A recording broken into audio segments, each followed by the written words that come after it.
Lorsque l'actualité s'affole, suivez Le Point sur Métropole. Le Point, tous les matins à 8h30, reprise 1h30.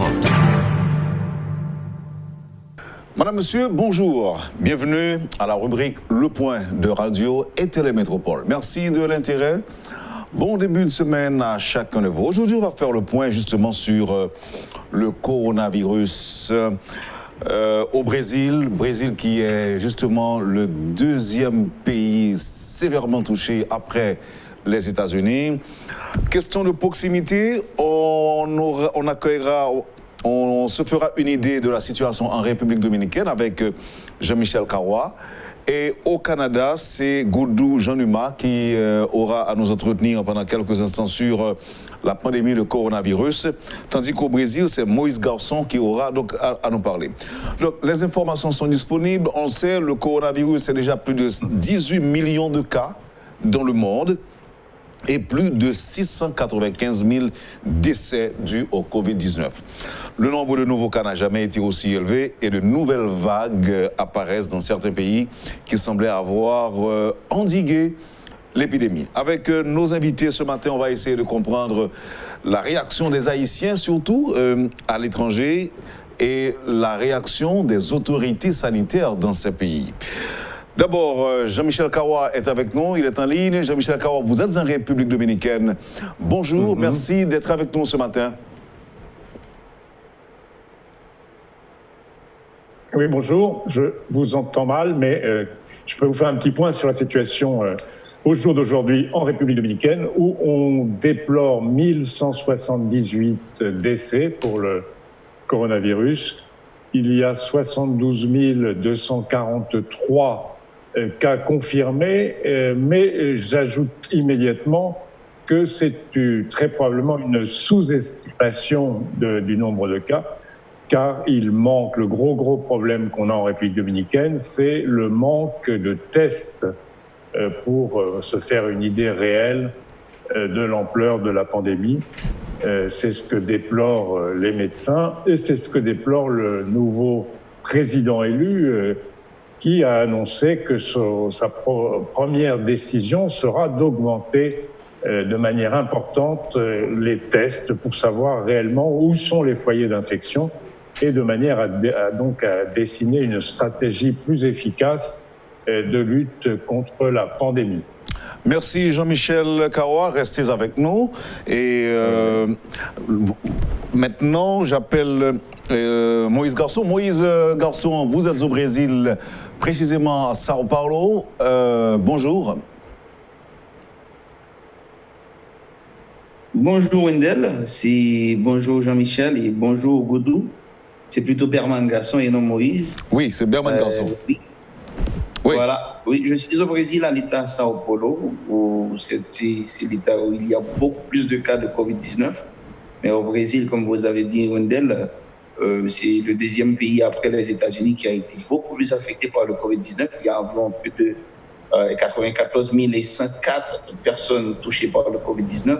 La situation est un peu critique et maintenant ça va augmenter puisque le Brésil vient d'ouvrir encore une autre fois les entreprises, les shoppings, le cinéma, tout ça commence à fonctionner.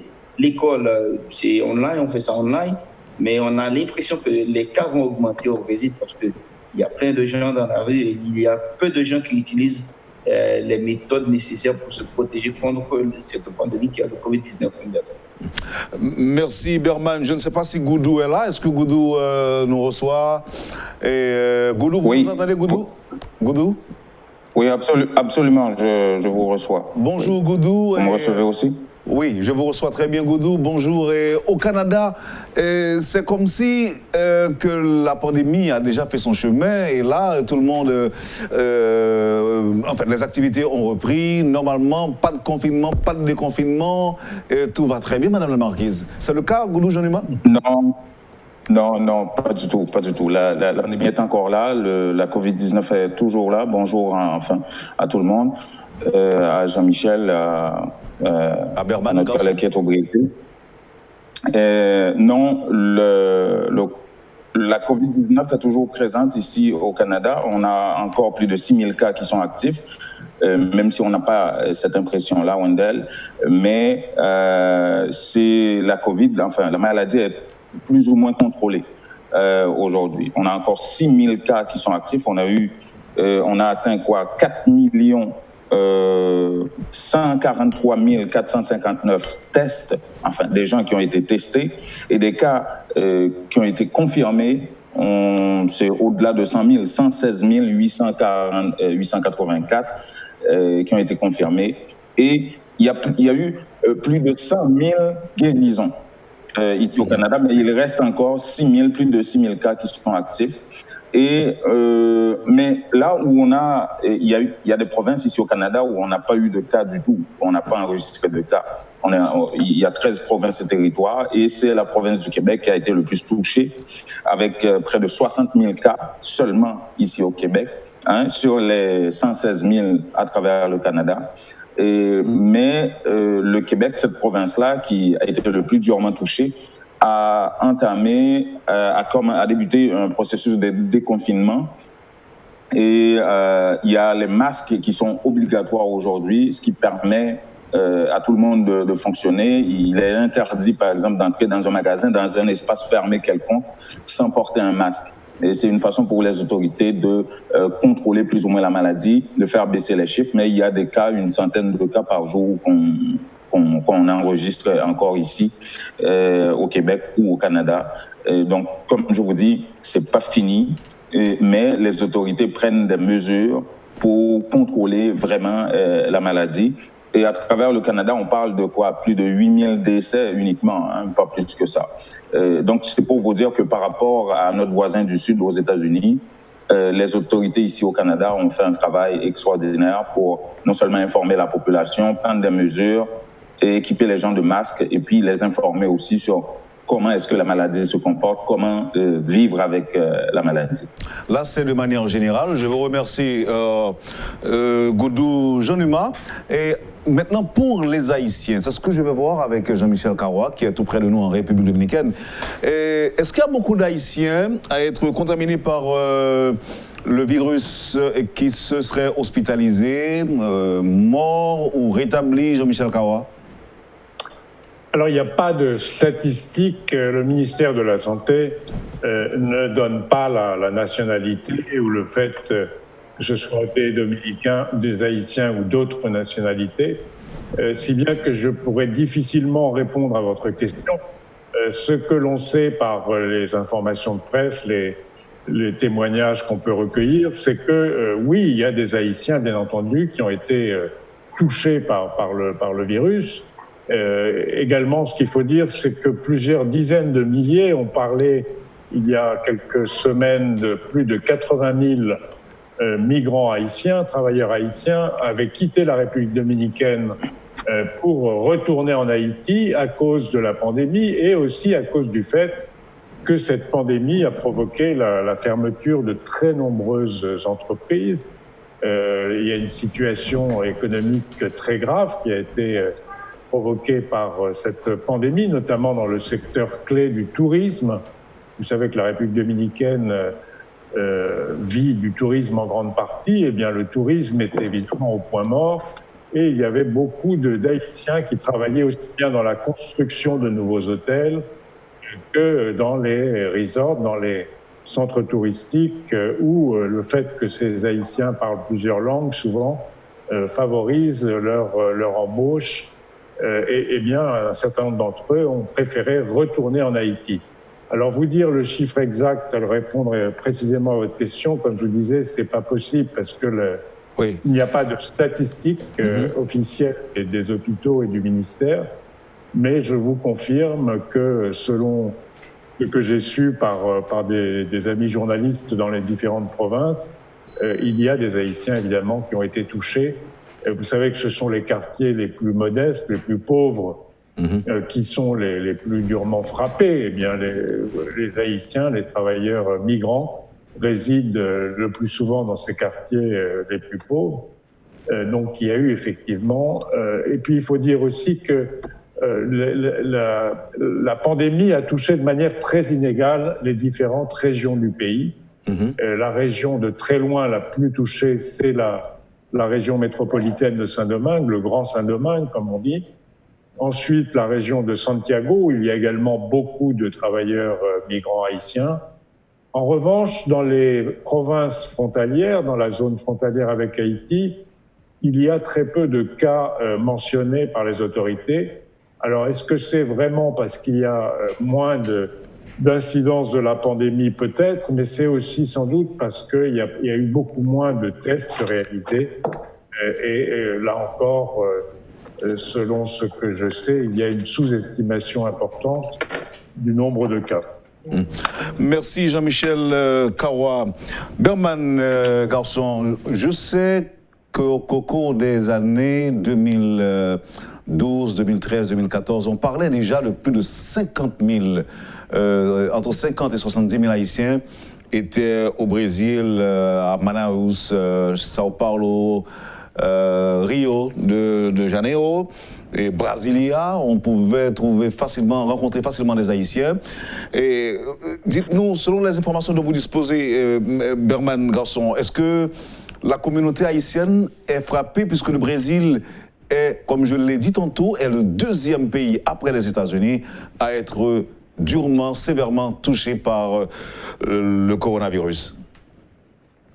Mais Wendell, il faut dire que c'était en 2014, comme vous le dites, à cause de la Coupe du Monde. Hein. Mais le Brésil il a reçu beaucoup plus d'Haïtiens. On est environ à 74 000 Haïtiens. Au Brésil, il y a aussi l'État Santa Catarina, Sao Paulo. Il y a aussi Belém, où il y a des Haïtiens. Il y a aussi Boa Vista, qui fait partie de Santa Catarina, où il y a aussi des Haïtiens. Sans oublier, comme vous venez de dire, Rio de Janeiro, il y a Chapecó, Rio Grande do Sul, sont des États où au Brésil, il y a beaucoup d'Haïtiens, beaucoup d'Haïtiens. Mais la seule chose, des statistiques, comme Jean-Michel vient de le dire, l'État n'identifie pas qui est qui, c'est-à-dire quelle nationalité qui est affectée par le Covid-19, si c'est haïtien ou pas. Sauf s'il y a un cas de mort, si c'est un haïtien, on publie ça aussi dans les journaux. On dit qu'un haïtien, le premier haïtien qui a été mort par le Covid-19, son nom, on ne dit pas son nom, histoire de protéger un peu la famille, mais on identifie peu de cas où les haïtiens sont touchés par le Covid-19. Il y a aussi à Sao Paulo, on n'a pas d'enregistrement d'haïtiens qui sont morts par le Covid-19, mais il y a beaucoup d'Haïtiens qui ont été affectés. Et comme vous le savez, chez nous, les Haïtiens pratiquent beaucoup cette histoire de thé, on dit chat, au Brésil. Oui. Ils font des remèdes de la médecine traditionnelle. Voilà, c'est un peu ça. Ils font ça, ils se protègent et il n'y a pas de cas de mort là où je suis à Sao Paulo d'un ressortissant haïtien. Mais oui, pas mal d'Haïtiens ont été en contact avec des gens. Il y a une femme haïtienne qui était en pleine culture et qui attendait un bébé. Elle aussi, elle a été contaminée lorsqu'elle s'est rendue à l'hôpital. Il y a un problème mondial. Les Haïtiens ou pas mal de gens évitent d'aller à l'hôpital. C'est-à-dire qu'on ne peut pas savoir s'ils ont ou pas cette pandémie parce que les gens évitent d'aller à l'hôpital et l'État n'a pas la capacité de faire des diagnostics sur tous les Haïtiens ou sur tout le monde. Il n'y a pas de tests suffisamment comme la République dominicaine. Bon, c'est pareil en Haïti, hein? C'est pareil en Haïti, Berman, c'est pareil. En Haïti, ils refusent pour la plupart d'aller se faire tester ou encore de se rendre à l'hôpital. Ben, la façon aussi, c'était pas terrible, hein? C'est pas terrible de faire le test avant. Maintenant, il y a des tests plutôt, disons, avec le sang rapide, mais c'est pas confirmé, c'est pas 100% sûr comme le test qu'on fait avec la chose qu'on met dans le nez. Les gens ont peur, c'est pourquoi ils évitent d'aller à l'hôpital. Okay. C'est un peu compliqué, mais pour le moment, le Brésil a plus de 94 cas. Les Haïtiens, il y a environ 8 ou 7 Haïtiens qui ont été, disons, touchés, morts par le Covid-19. Il y a un de 70 ans, des complications respiratoires, etc. Et aussi un de 48 ans, mais on ne dit pas le nom. Je ne connais pas le nom de ceux qui ont été touchés par le Covid-19. Pour le moment, dans la communauté haïtienne, on peut être encore à l'abri.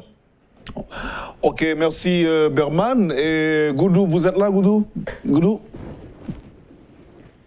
Oui. Oui, tout à fait. OK. Alors, Goudou, je sais que le Canada est mieux outillé, est bien équipé pour faire face à ce genre de pandémie. Parlez-nous du comportement des Haïtiens que vous connaissez et qui ont été contaminés par le virus. Il faut dire qu'au tout début de la pandémie, les Haïtiens, de manière générale, n'avaient pas tendance à croire. Il y a eu plusieurs fausses rumeurs qui circulaient dans la communauté haïtienne et dans les communautés noires, de manière générale, à l'effet que la COVID-19 n'atteint pas les Noirs. Au début, il y avait une thèse comme ça. Et beaucoup d'organismes qui travaillent dans la communauté, d'organismes d'origine haïtienne, évidemment, ont mené des campagnes pour défaire ces rumeurs-là, défaire ces clichés-là. Ça, c'est une chose. Mais la pandémie avait touché fortement la communauté haïtienne ici. Pourquoi? Parce que il y a une forte majorité d'Haïtiennes et quelques rares Haïtiens aussi qui travaillent en santé, dans le domaine de la santé. Et qui ont attrapé la maladie dans leur lieu de travail et qui ont ramené la maladie dans leur quartier. Et comme vous le savez, les Haïtiens aiment garder leurs parents, leurs grands-parents chez eux, ils vivent avec eux. Et la maladie touchait les personnes âgées beaucoup plus. Donc, ce qui fait qu'il y a eu une bonne partie de la génération qui a entre 70 et 80 ou même 65 ans qui ont attrapé la maladie. Malheureusement, il y a eu des décès au tout début de la pandémie. Aujourd'hui, on en a moins parce que la maladie est plus ou moins contrôlée. On sait comment ça fonctionne. On prend des mesures. Et on a mené le gouvernement, enfin les différents gouvernements, que ce soit au niveau fédéral ou provincial, ont mené des campagnes de sensibilisation par rapport au lavage des mains, par rapport au port du masque, qui est obligatoire aujourd'hui. Bien qu'il y a eu des manifestations ici au Québec ou à travers le Canada contre le port du masque, parce qu'il y en a des réfractaires qui ne veulent pas porter, mais il y a eu même des incidents où il y a eu des cas où des gens ont été tués lors d'altercations avec la police pour le port d'un masque, hein, imaginez, tellement les autorités sont très strictes là-dessus. Mais pour l'instant, la maladie est plus ou moins contrôlée. Comme je vous dis, il y a à peu près un peu plus de 6000 cas qui sont actifs. À comparer avec les États-Unis, c'est rien du tout. Oui, effectivement, on a ici un système de santé très robuste, très à l'avant-garde de la technologie. Mais au début, il y a eu des problèmes pour trouver des masques, pour trouver des gels désinfectants pour les mains. Mais tout ça, c'est contrôlé. Il n'y a plus de rareté de ce côté-là et les autorités informent tous les jours, jusqu'à présent, la population sur la situation de la maladie et toutes les informations sont disponibles sur les différents sites Internet des gouvernements. Berman Garçon vient de partager avec nous une information nous disant qu'on exporte nos fameux thés de nos grands-mères. Est-ce qu'au Canada, les Haïtiens se rabattent, faute de mieux, sur nos petits thés traditionnels aussi pour faire face à la maladie?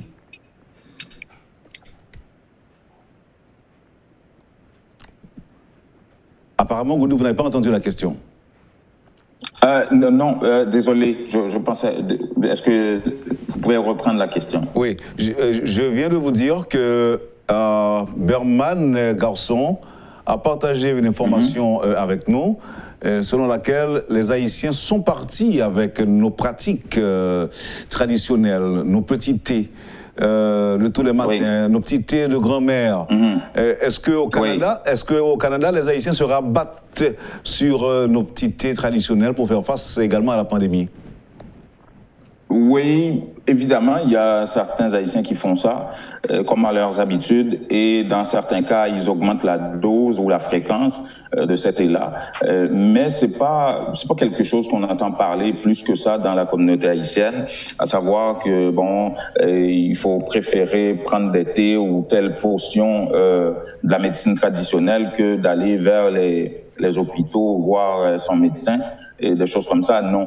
C'est pas quelque chose qui est très, très, très populaire ici, mais on retrouve effectivement dans certains cas des Haïtiens qui qui prennent ça. En passant, il faut inviter les gens à faire très attention par rapport à ça. C'est bien beau, mais quand c'est pas trop contrôlé, on peut faire des surdoses de médicaments avec ça aussi.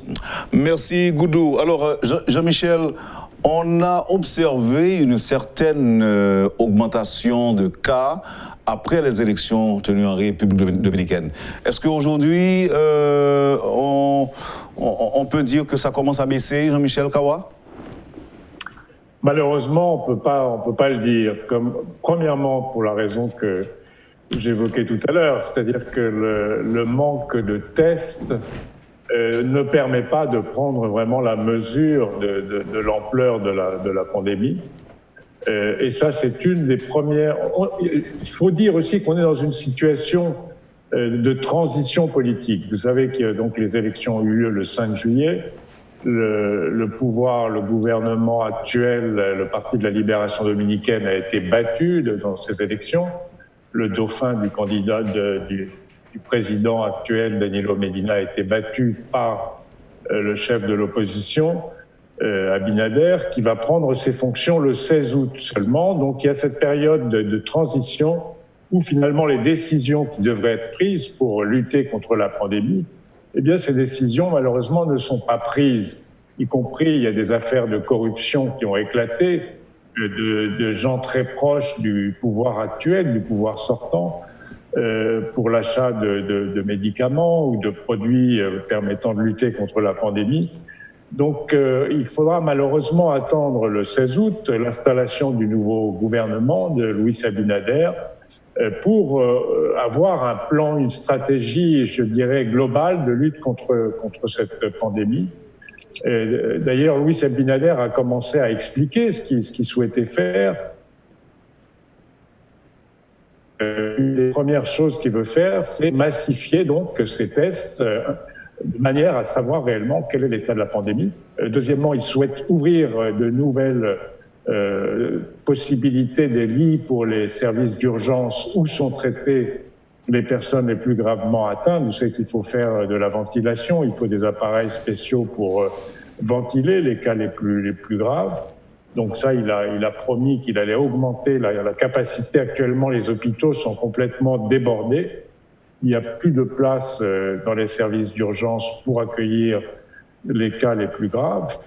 Et puis, il a annoncé qu'il allait appeler à toutes les forces vives du pays, toutes les organisations sociales, les groupes populaires, essayer de rassembler vraiment une union nationale pour affronter la pandémie. Et je crois que ça, c'est important aussi, parce que notamment dans les quartiers populaires, on sent que les gens acceptent beaucoup moins les mesures de restriction, notamment le couvre-feu qui est à nouveau en vigueur, la restriction des activités sociales. Et je crois que le fait de mobiliser toutes ces organisations sociales pour les mesures de distanciation sociale, de port du masque, etc., je crois que ça peut aider à lutter contre cette pandémie. Mais ça, malheureusement, comme je le disais, il faudra attendre que le nouveau pouvoir s'installe le 16 août. Merci Jean-Michel Kawa. Alors Berman Garçon, au début, le président brésilien n'arrêtait pas de banaliser la maladie. Et récemment, on sait qu'il a été testé positif, sa femme également. Qu'est-ce qui a changé dans les rapports? Au niveau perception, est-ce que les Brésiliens voient le président d'une autre manière? Et aidez-nous à comprendre, une fois que le président est ou encore a été contaminé, est-ce qu'il y a un changement, même au niveau de son discours? Oui, Wendell. Et vous savez, comme Bolsonaro était vraiment têtu, il ne croyait pas que cette pandémie allait attaquer les Brésiliens. Il disait souvent que c'est pas une grippe qui va toucher les Brésiliens, que les Brésiliens sont robustes, etc. Mais maintenant, c'est complètement différent. Il y a le tribunal suprême qui toujours disait à Bolsonaro, il faut faire attention, vous êtes le président, vous devez donner de bons exemples en utilisant le masque. Il ne voulait pas. Il est têtu comme l'autre président là, des États-Unis.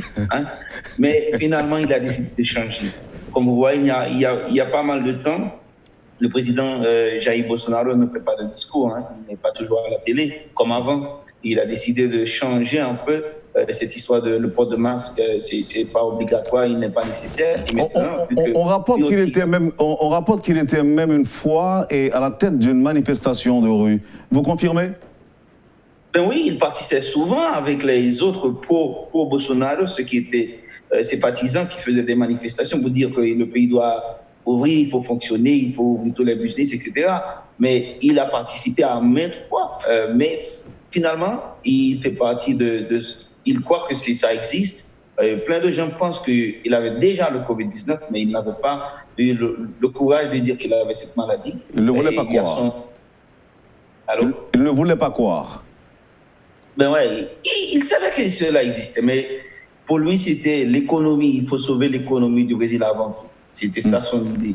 Mais finalement, comme Jean-Marie vient de dire, dans les quartiers qu'on appelle favela au Brésil, au ghetto, si vous voulez, les gens font pareil. Hein. Il n'y a pas des gens qui utilisent le masque. C'est comme si c'était pas, il n'y a pas de pandémie. Et là, maintenant, après avoir passé 3 mois fermés, restés chez soi, les gens ont tendance à oublier que cette pandémie existe. Ils ont envie d'aller visiter les shoppings, sortir en famille, faire des pique-niques. Et le pire dans tout ça, c'est pas des gens qui utilisent le masque. Même dans les transports. Vous savez qu'il y a Uber ou Novi, c'est des applicatifs pour le transport qui existent un peu partout. Les gens, si vous n'avez pas de masque, le chauffeur, lui, il peut cancel, c'est ça, cette course, juste histoire de se protéger. Il peut annuler. Il peut annuler ça. Il y a plein de restrictions pour éviter, comme au supermarché, dans des endroits, dans des postes de gasoline.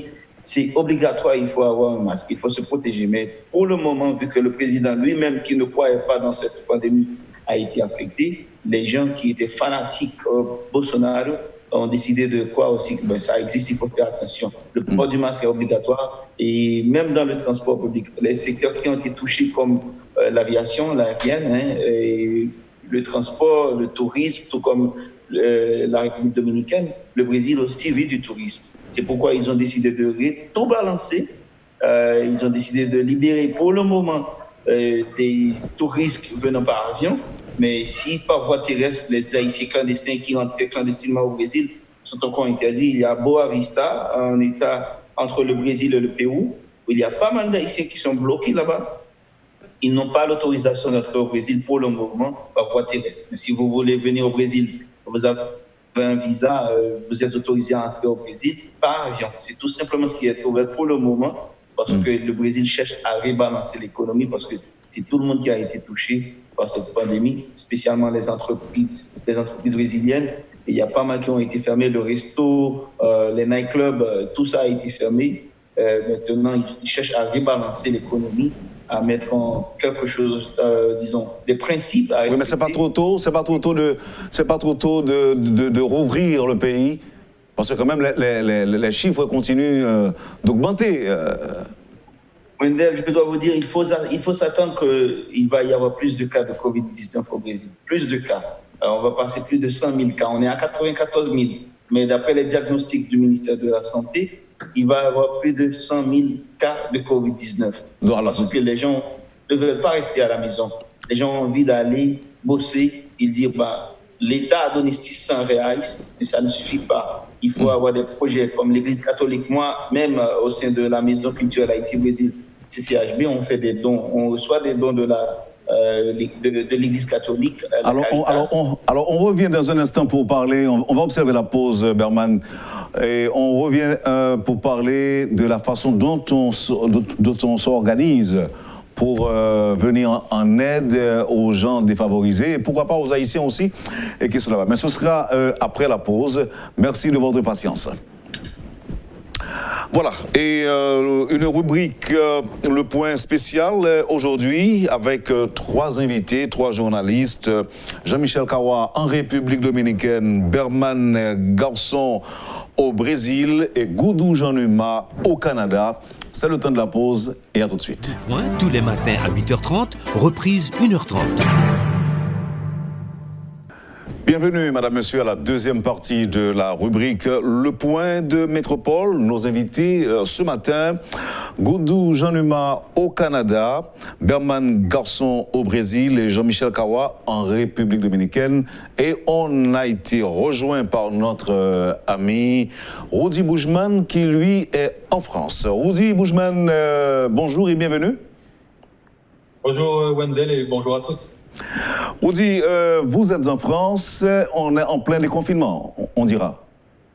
Le confinement est terminé depuis le 11 mai, donc on a eu un petit avant-goût de la vie normale, entre guillemets, sauf que cette vie normale a provoqué la reprise de l'épidémie de coronavirus, donc les cas augmentent, la tendance est à l'augmentation ici en France, donc on prend des mesures de plus en plus restrictives, à savoir porter le masque dans les magasins, porter le masque bientôt dans la rue qui sera obligatoire. Donc pour ça, on copie sur nos voisins belges, mais la courbe en tout cas est en train de reprendre. Donc là, on peut dire on était en confinement, après on est passé à déconfinement et l'on doit s'attendre à un reconfinement? Non, il n'y aura pas de reconfinement parce que ça a coûté beaucoup trop cher à l'État français. Parce qu'ils n'ont pas voulu, ils ont évité surtout les licenciements, donc il y a eu ce qu'on appelle le chômage partiel, payer une partie du salaire alors que la personne ne travaille pas. Ça a coûté beaucoup d'argent au gouvernement français, donc il n'est pas question de reconfiner. Par contre, on est obligé maintenant de mettre un masque de protection dans tous les magasins, dans tous les lieux publics fermés, et à partir de certainement la semaine prochaine, ce sera une obligation de le porter, même dans la rue, donc obligation de porter le masque. Et pour faire appliquer ça, le gouvernement français met des amendes si ces mesures ne sont pas respectées. Est-ce que les activités scolaires avaient déjà repris? Si oui, quelles sont les dispositions prises par les autorités? Oui, on a repris l'école. Bon, maintenant, c'est les vacances, mais ça a repris en fait courant mois de juin. Et c'était assez difficile quand même puisque la majorité des parents ne voulaient pas envoyer leur enfant à l'école. Personnellement, je n'ai pas envoyé mon fils à l'école non plus, c'était hors de question. Mais pour ceux qui n'avaient pas le choix, qui devaient reprendre le travail, ils ont envoyé les enfants à l'école. Il y a eu beaucoup de mesures prises, à savoir forcément se laver les mains, porter un masque dans la cour de récréation, respecter une distance d'1,50 m dans les salles de classe. Mais ça a été très très difficile pour les professeurs de faire respecter ça, surtout avec les plus jeunes. Merci Rudy Boujman, restez avec nous. Jean-Michel Kawa, je vous pose la même question. Est-ce qu'en République dominicaine, les enfants ont repris le chemin de l'école? Pour l'instant, non. Vous savez que c'est les vacances, comme en France. Il y a tout un débat actuellement. Comme je vous le disais, on change de gouvernement. On a un nouveau gouvernement qui prend ses fonctions le 16 août. Et le nouveau ministre de l'Éducation, qui s'appelle Roberto Fulcar, qui est un très proche du président élu de Luis Abinader, a déclaré qu'on était en train de procéder à des études pour savoir comment faire pour reprendre l'école au moins de manière virtuelle, auquel cas il y a un plan qui est à l'étude actuellement pour distribuer des tablettes et des ordinateurs, notamment aux élèves les plus défavorisés, dans les quartiers les plus pauvres, afin qu'ils puissent également reprendre les cours si la décision est prise donc de reprendre l'école de manière non présentielle, de manière virtuelle, dans les prochaines semaines. Goudou Jean-Numa, au Canada, les activités scolaires ont repris. Goudou? Normalement non, et puis de toute façon, Wendell, même en temps normal, ça serait pas encore le temps, ça serait vers la fin de ce mois d'août, donc généralement entre le 28 et 29 août, mais c'est clair que l'école va reprendre. De toute façon, l'année dernière, les autorités ont fait en sorte que les élèves puissent terminer l'année scolaire, comme Michel Kawa vient de mentionner. Il y a eu des dispositions sur le plan technologique qui ont été prises. On envoyait des ordinateurs à la maison pour les enfants. Il y a eu des cours qui se faisaient à distance et puis les enfants ont pu terminer l'année scolaire. Et l'école va reprendre. Il y a des dispositions qui sont étudiées actuellement pour la reprise des activités normalement.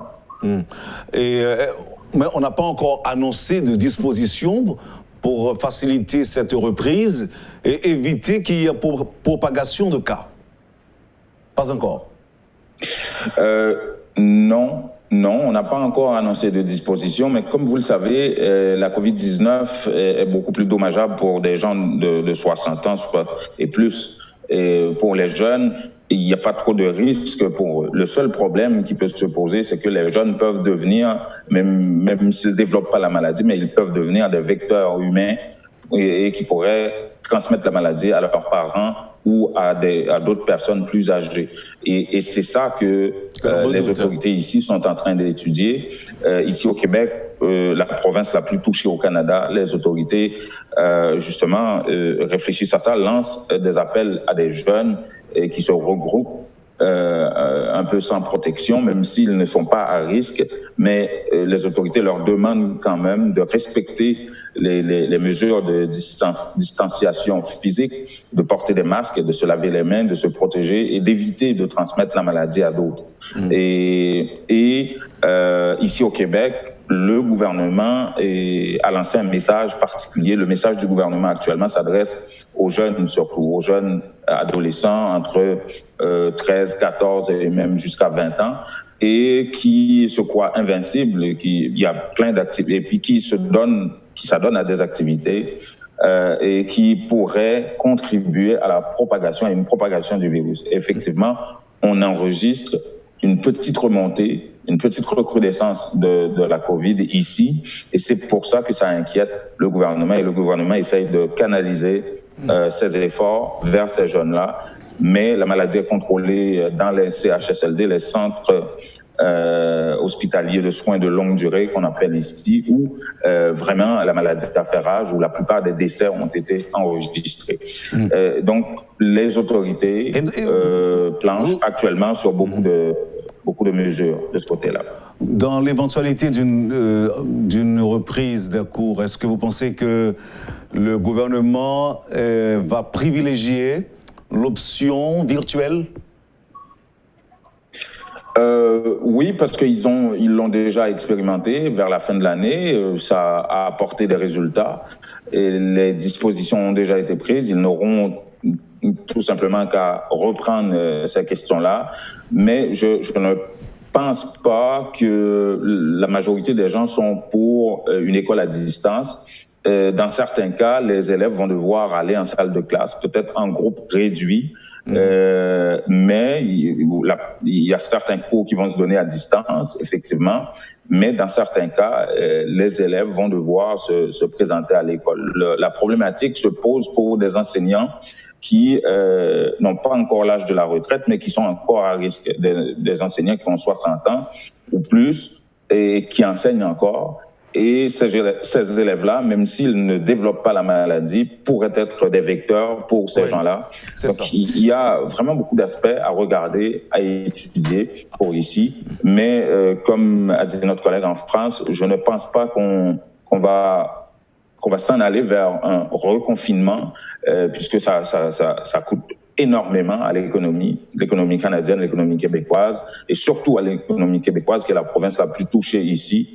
Et c'était contre toute attente que le premier ministre du Québec, François Legault, avait décidé de déconfiner, mais en obligeant tout le monde à porter des masques et en sensibilisant de plus en plus au lavage des mains et d'autres mesures de distanciation physique. Merci Jean-Numa Godou. Alors on met l'accent sur ce point, sur la réouverture des cas, c'est parce que selon les autorités haïtiennes, on va vers une reprise des activités scolaires dans une semaine. Au Brésil, ça se passe comment? C'est la question que je vais poser à Berman Garçon. Berman, est-ce qu'on parle déjà de reprise des activités scolaires au Brésil? Oui, Wendell, c'est prévu pour le 8 septembre. Il faut dire qu'au Brésil, maintenant, on est en été. L'école, c'est prévu pour le 8 septembre, mais ce n'est pas encore sûr, parce que l'État a décidé de faire. L'école n'avait pas cessé. On faisait ça online. Virtuel. Il y a WhatsApp aussi. L'État a facilité l'accès à l'Internet à des parents qui ont des smartphones pour pouvoir accéder à l'Internet et pour continuer l'école. Mais maintenant, on a tendance à ouvrir pour le 8 septembre l'école. Et comme ça, les enfants vont pouvoir aller à l'école, mais en quantité réduite, comme vient de dire Odo. Ils ont tendance à fonctionner à 10%. Et on va intercaler aussi les jours. Une partie des élèves vont aller du lundi au mercredi et d'autres vont aller du jeudi au samedi, comme ça, c'est juste pour rattraper les temps, vu que cette pandémie a tout chamboulé, a tout chaviré, mais ils ont tendance à recommencer. C'est pas encore sûr. Pour les universités, c'est fermé. On n'a pas de prévision quand est-ce qu'on va ouvrir les universités, parce que là, c'est beaucoup plus compliqué que les études classiques. Mais c'est prévu, on n'a pas vraiment... Et on ne sait pas si ça va fonctionner, Wendell. Très bien. Et au retour, vous nous parlerez de cette situation grave qui se développe au Brésil. Ce sera à ton prochain tour. Maintenant, permettez que je m'adresse à Jean-Michel Kawa. Jean-Michel, avec les cas qui augmentent considérablement, et même s'il y a couvre-feu, est-ce qu'il y a relâchement? Est-ce que certaines activités fonctionnent? Le commerce et les clubs. Et qu'est-ce qui fonctionne, qu'est-ce qui ne fonctionne pas en République dominicaine, Jean-Michel Kawa? Alors, on a rouvert l'économie pratiquement tout, sauf les restaurants qui ne peuvent que faire de la nourriture à emporter. Les discothèques ne sont pas rouvertes non plus. Les hôtels, de fait, ne sont pas rouverts, même si le secteur touristique avait essayé d'obtenir l'autorisation de rouvrir, mais les touristes ne sont pas au rendez-vous. Donc, de fait, la plupart des hôtels restent fermés. Sinon, le reste de l'activité, je dirais, a repris depuis plusieurs semaines de manière quasi normale.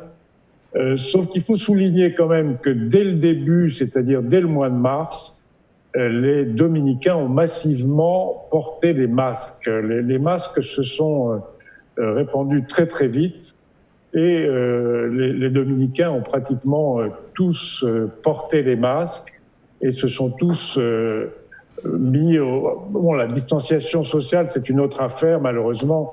Comme je disais, surtout dans les quartiers populaires, dans les quartiers les plus pauvres, les gens ne respectent pas. Il y a des fêtes qui sont organisées, parfois malgré le couvre-feu, ce qui entraîne d'ailleurs de nombreuses arrestations. Alors ce sont en fait des interpellations de courte durée, mais plusieurs milliers de personnes ont été arrêtées temporairement. Il y a des amendes qui sont payées ou qui ne sont pas payées selon les cas. Mais depuis effectivement plusieurs semaines, on note un relâchement indéniable, ce qui a contribué évidemment à augmenter le nombre de cas de contamination. Comme vous le disiez, il y a eu les élections qui ont également contribué à cette augmentation. Mais c'est sûrement le fait que les gens sont fatigués après plusieurs mois, après 4 mois de confinement, et les gens ont envie de refaire la fête, de sortir. Et surtout les jeunes qui se sentent moins vulnérables, c'est très difficile évidemment de leur expliquer qu'ils sont également victimes et qu'ils peuvent être porteurs sains de la maladie et qu'ils peuvent la transmettre. Donc c'est une situation qui est difficile. Merci Jean-Michel. Rudy Boujman, Rudy, à quoi on a droit en France aujourd'hui? Qui sont mon café qu'on est là en France, Rudy? On peut tout faire. On peut tout faire, il n'y a pas de problème. À partir du moment où tu mets le masque parce que c'est obligatoire et ne pas le mettre est puni par la loi. Mais après ça, tout est autorisé. Ça veut dire que je peux aller au restaurant, je peux aller au cinéma, je peux aller... on peut faire tout, mais il y a forcément des mesures. Par exemple, dans les restaurants, lorsqu'on va commander, on est obligé de mettre le masque. Mais quand on arrive à la table, on peut retirer le masque. Et il y a aussi, pour ça c'est pour ce qu'on peut faire, mais il y a quand même beaucoup de décisions qui sont chez nous contradictoires. Je vais citer d'ailleurs un exemple pour illustrer un petit peu ce que je suis en train de dire, c'est que il y a quelques jours, donc c'était jeudi dernier, j'ai été faire le test du coronavirus parce que j'ai reçu une invitation pour le faire. Donc je l'ai fait gratuitement, j'ai fait le test par prélèvement nasal et ensuite sanguin. Eh bien, lorsque j'ai fait le prélèvement nasal, j'ai eu affaire à une personne qui était complètement couverte de la tête aux pieds avec une combinaison, avec un masque, avec une visière, avec des gants. Et puis ensuite, donc il n'y a pas, je dirais, 15 minutes plus tard, j'ai fait le prélèvement sanguin avec une autre personne qui, cette fois-ci, n'avait pas de gants, n'avait pas de masque, n'avait pas de combinaison. Donc, en fait, c'est à l'image de ce qui se passe ici en France. C'est beaucoup de contradictions. D'autres exemples, par exemple, rapidement, c'est que au tout début de l'épidémie de coronavirus, Sibeth Ndiaye, qui était la porte-parole du gouvernement, avait dit que les masques était tout simplement inutile. Donc le Français y a cru, ce n'était pas utile de le mettre. La raison en fait qui a fait qu'elle a dit ça, c'est qu'il n'y avait pas de masque, il n'y avait pas de stock non plus. Donc à cette époque-là, c'était inutile. Si on regarde maintenant quelques mois plus tard, c'est obligatoire. Ensuite, deuxième exemple, c'est que on disait, le gouvernement pareil, c'était le Premier ministre qui avait dit que les tests en masse n'étaient pas utiles non plus. On regarde, 4 mois plus tard, c'est l'État français qui envoie des invitations pour aller faire des tests en masse. Donc, la raison était très simple, c'est qu'on n'avait pas assez de tests. Est-ce que ce comportement n'est pas, je dirais, planétaire ou encore partout où la pandémie fait rage? Aux États-Unis, c'est pareil. À un moment donné, on dit voilà ce qu'on doit faire et après on dit voilà ce qu'on ne peut pas faire. Est-ce que c'est pas pareil partout? En fait, ici, le problème, c'est que on peut assimiler ça un petit peu à du mensonge. S'il n'y a pas de stock de masques, on va vous dire que les masques ne sont pas utiles. S'il n'y a pas de stock de tests, on va dire que tester en masque n'est pas utile. Mais lorsque les masques et les tests arrivent, alors là, ça devient obligatoire. Donc, il y a une espèce de mauvaise foi là-dedans. Maintenant, on peut peut-être comprendre pourquoi est-ce qu'ils ont tenu ce genre de discours. C'était surtout pour ne pas inquiéter, pour ne pas faire la polémique non plus. Mais la réalité là est que entre 4 mois en arrière et puis aujourd'hui, le discours a radicalement changé. Et on a eu plus des décisions à réaction que des décisions par anticipation. Merci. Et Rudy Bushman, est-ce que Goudou est là? Goudou? Oui. Oui. Alors, Goudou, oui, je suis là. Qu'est-ce qui va rester comme, bon, j'allais dire comme héritage, mais non, qu'est-ce que le coronavirus va laisser au Canada? Écoutez, un trou dans l'économie. La Banque du Canada l'a déjà dit, on est vraiment dans le bas-fond, puisqu'il y a eu beaucoup, enfin, pour que le Canada ait un résultat comme ça, on parle d'un peu plus de 8000 décès et puis un peu plus de 6000 cas qui soient actifs. Eh ben, le gouvernement fédéral a dû vraiment délier les cordons de la bourse pour permettre à ce que ça soit possible, puisque pendant le confinement, les gens ne travaillaient pas, beaucoup de gens ont perdu des emplois. Et le gouvernement a dû mettre sur pied un programme d'urgence en lien avec la COVID qu'on appelle PCU. Donc, on donnait de l'argent à des gens qui ont perdu leur emploi. Il fallait prouver ça, mais il y a eu des millions de gens qui étaient admissibles à ce programme-là. C'était quoi? $2000 par mois que le gouvernement donnait à ces gens-là qui ont perdu leur emploi. Et c'est un programme qui est toujours en place jusqu'à présent et bientôt qui va prendre fin parce que le gouvernement ne pourra pas tenir pendant trop longtemps encore avec ça. Et ce qui fait que ça crée un trou énorme, un trou béant dans l'économie canadienne. Et c'est pour ça que les autorités font tout pour essayer de reprendre les activités. Tout est ouvert pratiquement, on peut faire à peu près tout, mais avec tellement de précautions, de distanciation physique, de port de masque, de lavage des mains, mais tout est ouvert aujourd'hui et l'économie recommence à tourner, mais ça va prendre du temps avant que la reprise soit au rendez-vous. Merci. Berman Garçon? Oui, Wendell, je suis là. Alors dites-nous, qu'est-ce que Covid va laisser au Brésil? En plus de ce que l'on sait déjà, on sait qu'il y a eu des morts et des cas, de nombreux cas de contamination. On sait aussi qu'il y a des mesures sanitaires et tout ça. Goudou a parlé de trous dans l'économie. Est-ce que c'est pareil chez vous, là-bas, au Brésil? Je crois que c'est pareil un peu partout, même en France ou en République dominicaine. Et chez nous, c'est encore pire. Mais il faut dire que l'économie du Brésil, on a tendance que ça commence à améliorer, vu qu'il y a pas mal d'entreprises qui sont en train de réouvrir et qui sont lancées des avis de recrutement pour les immigrants haïtiens, pour tout le monde. Il y a des tendances qu'on a l'impression que ça recommence, on va rebalancer, on va partir de zéro. Puis des entreprises, il y a cette histoire aussi, les Haïtiens qui ont inventé des entreprises entreprises individuelles, histoire de devenir...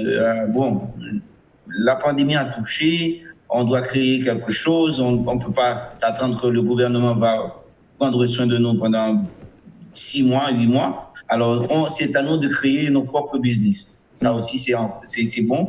Il y a plein de gens qui ont tendance à ouvrir de petites entreprises. Mais ça, il y a des recrutements, on a tendance que ça va grandir, mais ça va prendre du temps. Parce que le Brésil a été touché sévèrement par la pandémie.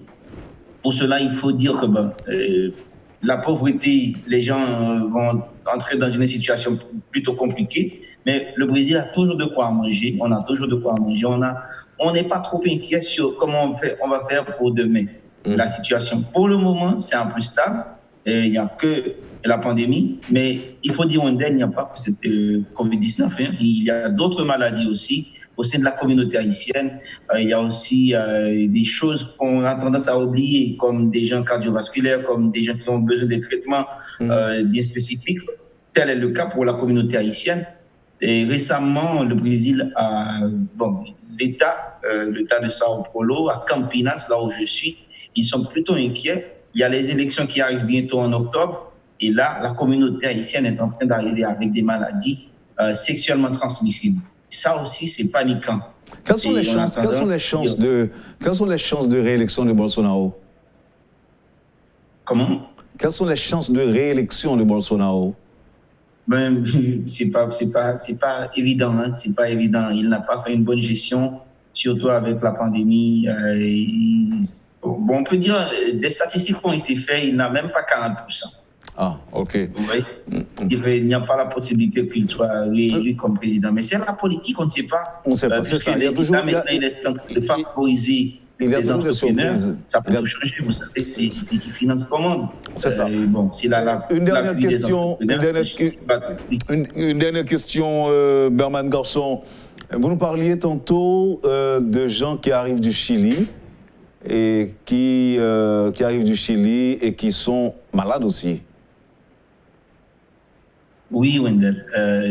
À Sao Paulo, à Campinas, le ministère de la Santé a tendance à enregistrer des cas des Haïtiens, des ressortissants haïtiens venant du Chili qui ont contracté une maladie sexuellement transmissible, le HIV ou le HIV.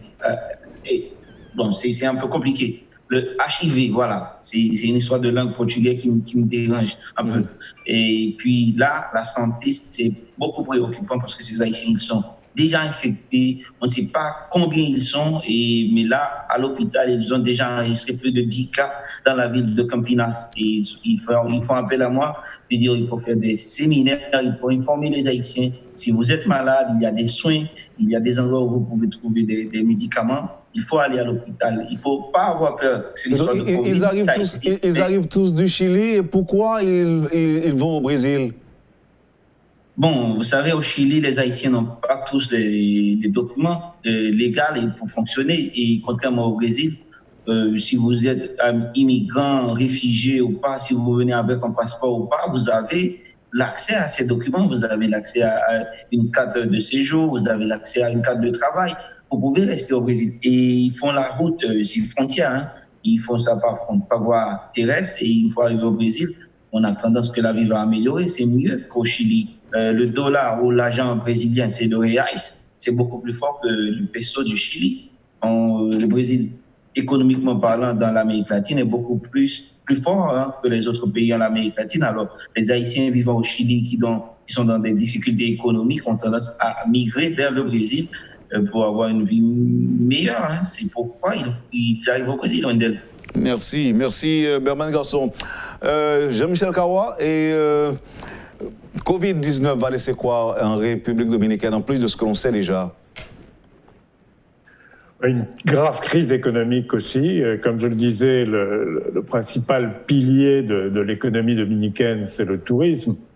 Le tourisme est complètement paralysé en ce moment. Il n'y a pas de touristes pratiquement internationaux, étrangers qui arrivent.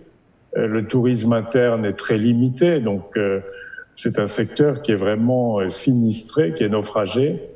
Alors ça touche un certain nombre d'Haïtiens, comme je le disais, dans la construction d'hôtels.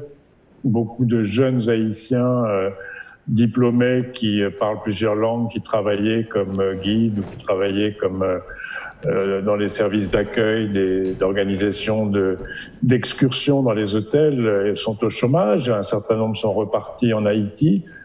Donc on va voir le nouveau gouvernement qui arrive au pouvoir donc le 16 août hérite d'une situation absolument extrêmement difficile. Le nouveau président élu, Louis Abinader, a déclaré que la priorité des priorités serait donc de lutter contre la pandémie, de définir une stratégie efficace de lutte contre la pandémie. J'en ai dit tout à l'heure les grandes lignes. Et puis après ça, évidemment, la reprise de l'économie qui est très affectée par la pandémie. Il y a également en République dominicaine un programme comparable à celui qui a été évoqué par les amis au Canada et en France, un programme de soutien aux populations les plus déshéritées, aux petites entreprises, aux micro-entreprises. Ça coûte très très cher également. Donc le nouveau gouvernement va devoir chercher des financements. Ça ne sera que des financements externes pour l'instant, car les impôts se sont effondrés aussi avec la paralysation de l'activité économique. Et donc le nouveau gouvernement va aller chercher des prêts internationaux pour essayer de financer d'une part la lutte contre la pandémie et d'autre part la relance de l'économie, en espérant que dans un avenir pas trop éloigné, le tourisme pourra reprendre.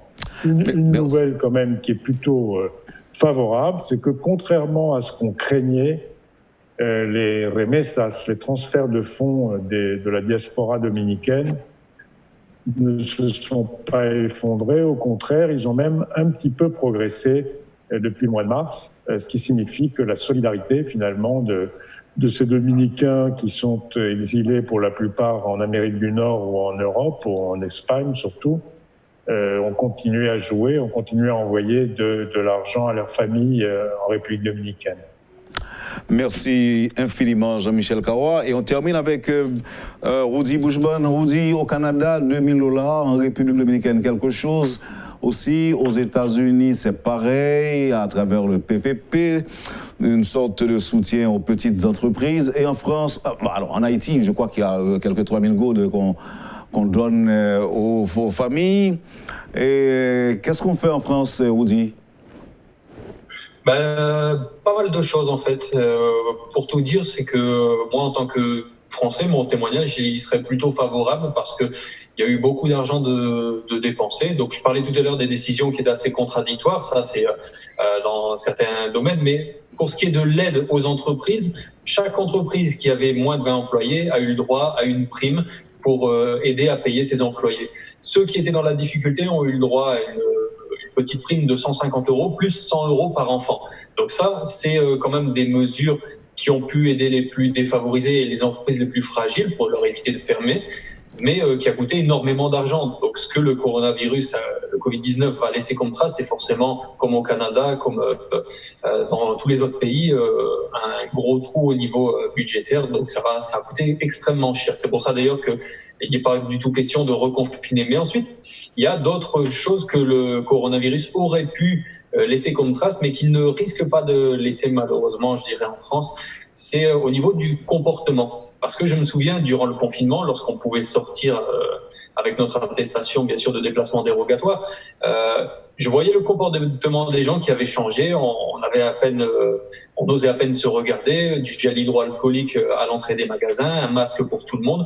Donc c'était vraiment respecté. Et là, je me suis dit, avec mon entourage, que ce sont des choses qui allaient rester, que les gens allaient prendre l'habitude de se laver les mains, de se les désinfecter, etc. Donc je pensais vraiment, durant le confinement, que ces habitudes-là allaient rester. Eh bien, au déconfinement, le 11 mai, on a commencé à voir que le naturel, en fait, reprenait le dessus, oui. Que les magasins hydroalcoolique à l'entrée, que les gens n'en mettaient plus au moment de rentrer dans le magasin. Donc, j'ai l'impression malheureusement que pour beaucoup de gens ici en France, ça n'aura pas servi de leçon et que lorsque tout ça sera terminé, les mauvaises habitudes reviendront. C'est ça, il n'y aura pas des naturel et revient au galop. Pas de bonnes habitudes. Merci infiniment, messieurs. Vous avez été très utiles, très intéressants pour le public de Métropole ce matin. Rudy Bushman en France, merci. Jean-Michel Kawa en République dominicaine, merci. Bonne journée. Berman Garçon au Brésil, merci. Bonne journée. Et Goudou Jean-Numa au Canada. Merci à chacun de vous, messieurs. Merci. Vous avez suivi, madame, monsieur, la rubrique Le Point de Métropole. Merci de nous avoir Merci beaucoup, Wendell. À Merci, bientôt. merci. Allez, passez une bonne journée avec nous et à demain. Lorsque l'actualité s'affole, suivez Le Point sur Métropole. Le Point tous les matins à 8h30, reprise 1h30.